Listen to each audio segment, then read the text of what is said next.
Kita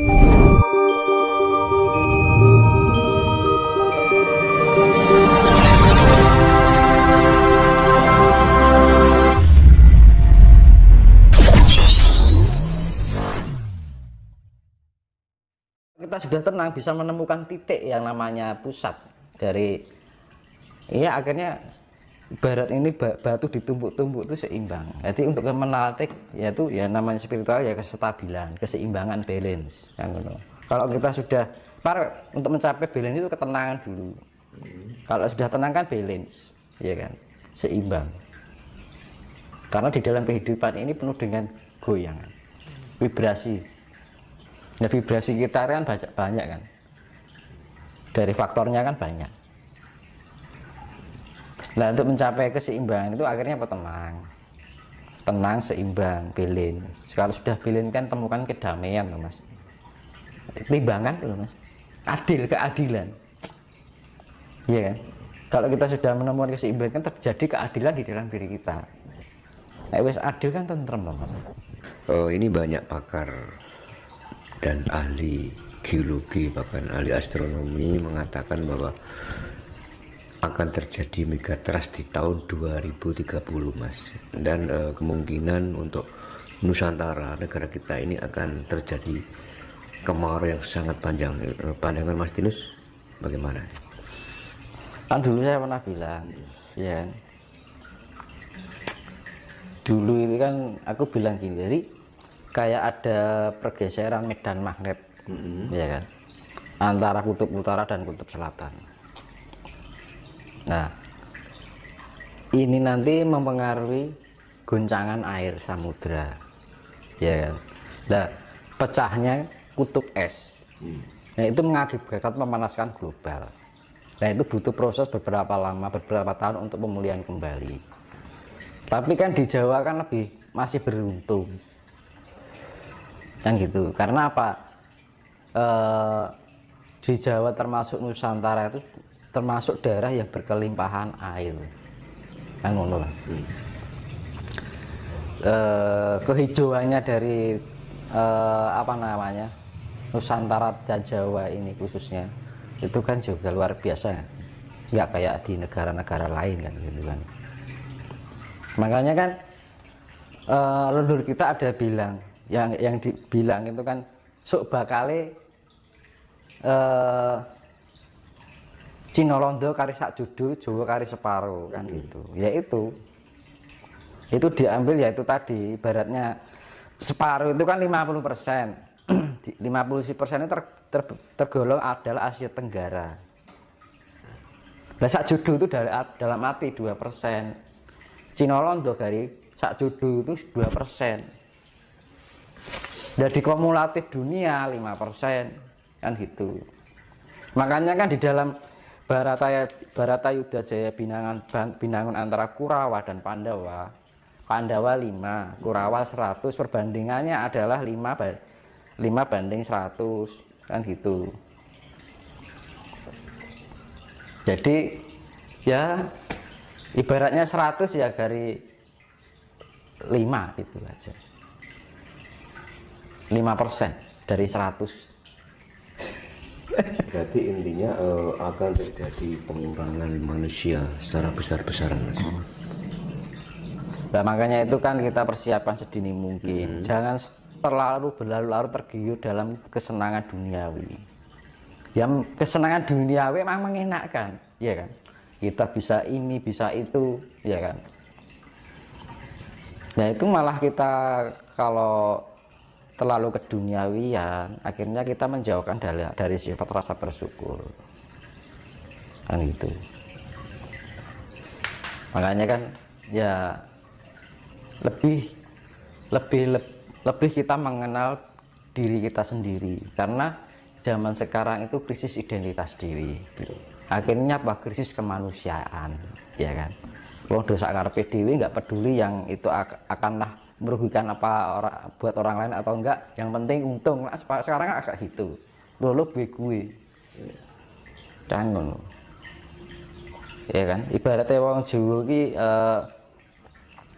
Wis akeh sifating jalma menungso kang ngumbar angkara murka, mung butuh nuruti karep. Iya kan?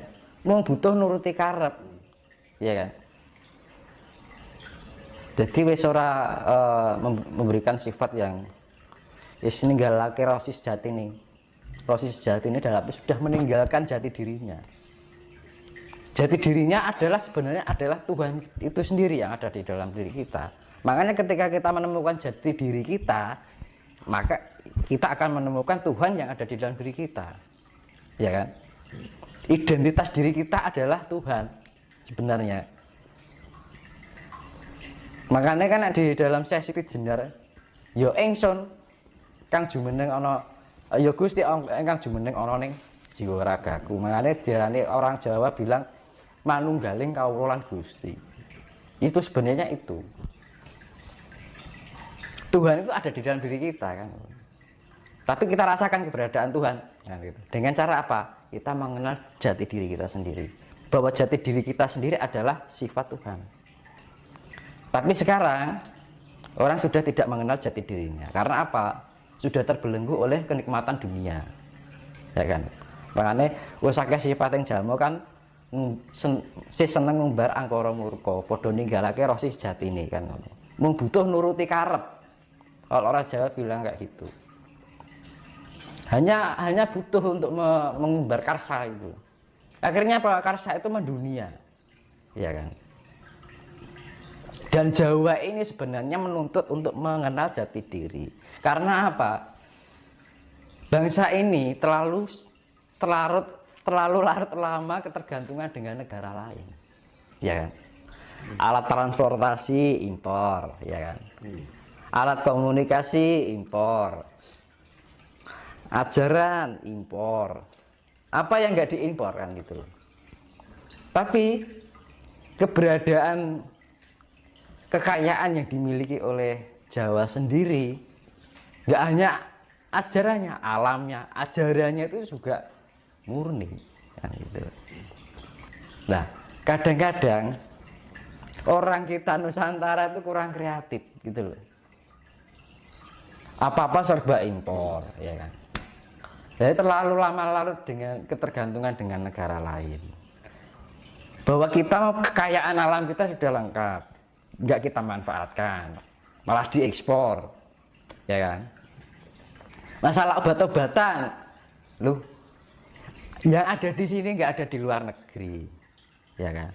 Tapi orang sekarang mengimpor dari jamu obat-obatan kimia dari negeri lain, contohnya vaksin, lagi racun kan gitu kan.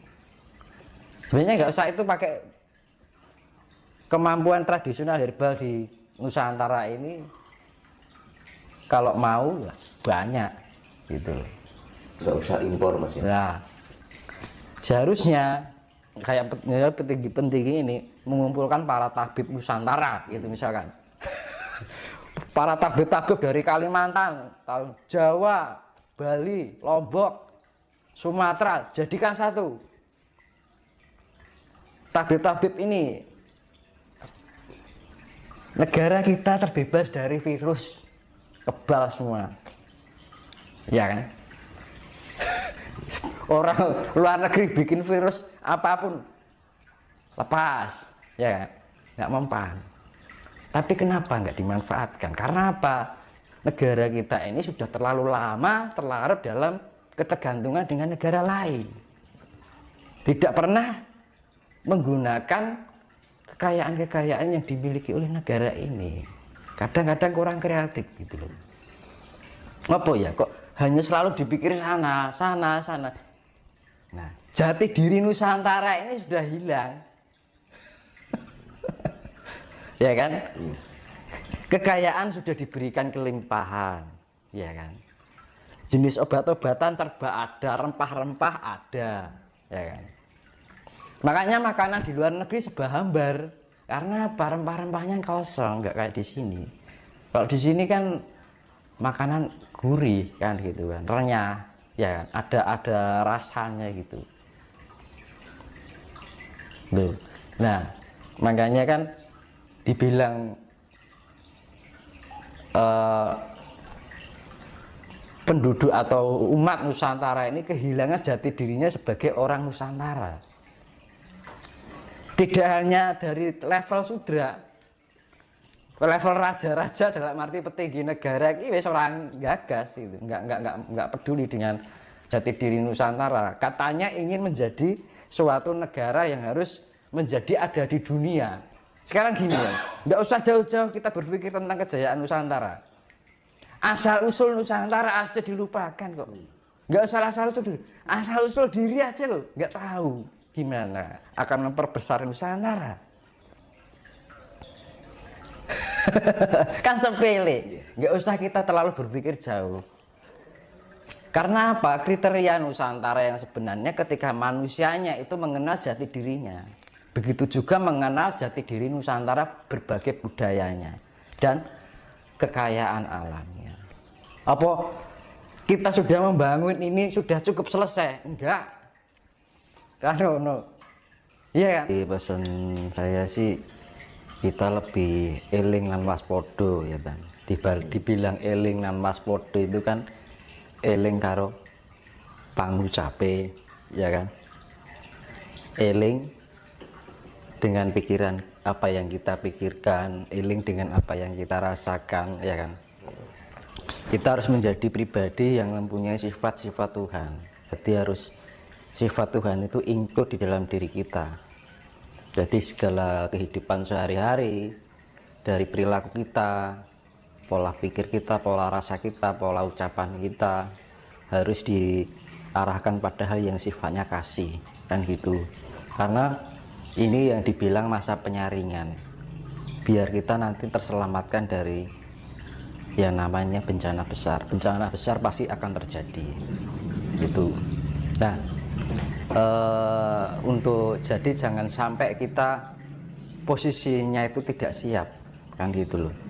Jadi harus kita mempersiapkan diri kita sendiri sedini mungkin. Ya kerep-kerep di atas jam 12 malam melek bengi, kan gitu. Kalau kita ya saya bilang tadi henung hening ya kan, diam merenung kemudian hening. Nah, merenung itu apa? Diam itu kan di dalam sebuah ketenangan, di dalam keheningan gitu kan. Terus henung, kita merenungi, sering-sering kita komunikasi dengan diri kita sendiri. Nanti kalau kita sering-sering komunikasi dengan diri kita sendiri, membuat kita itu semakin mengerti. Ya mengerti dengan kondisi kita, mengerti dengan perasaan kita, mengerti dengan apa yang kita berikan, mengerti perilaku kita. Ya kan, akhirnya apa? Di dalam sifat mengerti itu akan menuntun diri kita di dalam kehidupan sehari-hari, biar kita menjadi lebih layak untuk dipantaskan di peradaban besok nanti. Karena peradaban besok itu ya namanya zaman kesucian, zaman kedamaian, dan gitu. Suci kan dalam arti harus mempunyai sifat kasih mau. Kalau kita mau yang namanya kita olah spiritual, mau ajaran ini ajaran itu, kalau kita nggak bisa menerapkan kasih ya percuma. Karena Tuhan, yaitu tadi kekuatan power dari alam semesta, bahkan dunia global semesta ini dari makro sampai mikro, itu kuncinya adalah kasih gitu. Karena apa ya, itu tadi kembali kita harus mempunyai sifat pemelihara ya. Apa yang kita pelihara pikiran kita dengan baik, pelihara rasa kita dengan baik, pelihara perilaku kita. Kalau kita sudah memelihara itu, kita sama aja memelihara diri kita. Nah, ketika kita memelihara diri kita bagian dari istilahnya memelihara alam semesta ini, mewakili gitu kan, dari diri kita sendiri. Dan itu harus bisa. Kalau ini semua terjadi secara global, dari semua orang yang di muka bumi ini mempunyai sifat seperti itu, maka akan tercipta kedamaian. Tapi secara global ini masih antara sifat buruk dengan sifat damai ini masih condong ke buruknya, ya nggak akan mungkin tercipta kedamaian. Makanya kan jalan satu-satunya ketika ibaratnya gini, kalau bahasa Jawa, Hamenangi jaman edan ewo hayo ing pambudi jantrane jagat wis pinasti, ya kan. Berarti ya hamenangi jaman edan ya zaman gila ini yang gitu. Ewo hayo ing pambudi, kita akan berbuat baik aja serba ewo kan gitu kan. Serba canggung kita mau berbuat kebaikan aja sesuatu hal yang aneh di dalam kehidupan kita. Kadang kita ngolah spiritual aja dikira orang gila kan gitu kan. Ya kan? Kita melakukan pendekatan dengan alam dikira orang stres kan gitu loh, kan aneh gitu kan. Hamenangi jaman edan ewo hayo ing pambudi jantraning jagat wis pinasti kan gitu. Jantraning jagat wis pinasti berarti kalau sudah mencapai tingkat kegilaan sampai ingin berbuat hal yang sifatnya budi pekerti aja dianggap yang aneh gitu kan. Ya akhirnya apa? Jantraning jagat, jantra itu kan jangka, jagat wis mesti ya akan bekerja ya alam. Itu tadi yang namanya global, yaitu tadi megatrust itu sifatnya pembersihan. Karena air itu air samudra itu sifatnya neutron, jadi penetralisir. Terus ini Mas, terkait dengan konsep eling, bahwa jika kita mau selamat dari seleksi alam, dari bencana, kita harus eling. Apakah konsep eling itu yang dimaksud eling sama yang sang pencipta atau bagaimana? Nah, eling itu ya bagian terkecil ya, saya contohkan ya. Kita mandi bahwa kita merasakan bahwa yang mandiin kita air. Nah, itu termasuk eling, Mas. Kita minum ini, kita merasakan bahwa yang kita minum itu air dari Tuhan. Itu eling, Mas. Ya kan? Kita mau berbicara ini, kira-kira omongan saya itu menyakitkan buat orang lain nggak? Itu eling. Ya kan? Perilaku kita kira-kira menyakiti, merugikan orang lain atau enggak? Itu termasuk eling. Nah, eling itu yo eling karo pikirane, rasanya, ucapannya, perilaku kita, ya kan? Kalau kita sudah eling dengan itu, maka itu bagian dari eling dengan Gusti ini. Apa sekarang gini, hal yang sepele yang sering kali kita lakukan sehari-hari, mandi, ya kan? Apa pernah kita ketika kita mandi merasakan eling ini? Kalau kita mandi dengan air, kan nggak pernah kan, cuek aja kan, ya kan? Nah itu hal yang sepele itu. Makanya kalau mandi, ketika kita mandi diguyur dengan air, kita merasakan bahwa air itu mengguyuri tubuh kita, bahwa air itu dari alam, itu akan menambah energi loh. Karena ada sinergi antara alam dengan mindset kita ini, cipta rasa karsa ini. Dan itu akan membangkitkan energi di dalam diri kita. Sepele kan? Mandi itu juga disadari loh.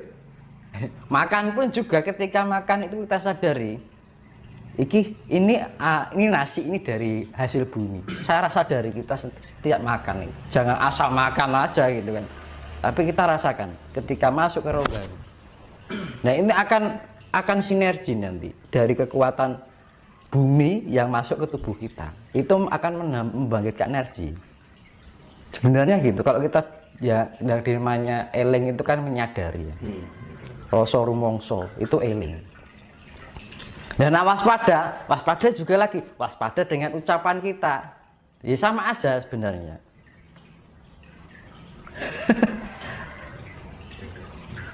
Nah itu, karena apa? Ketika kita menyakiti orang lain itu sama saja melukai diri kita sendiri sebenarnya. Karena apa? Hukum imbal balik, hukum feedback, hukum cermin, ya kan? Kalau kita pantulkan biru ya kembalinya biru. Kalau pantulkan merah kembalinya merah. Ya sama.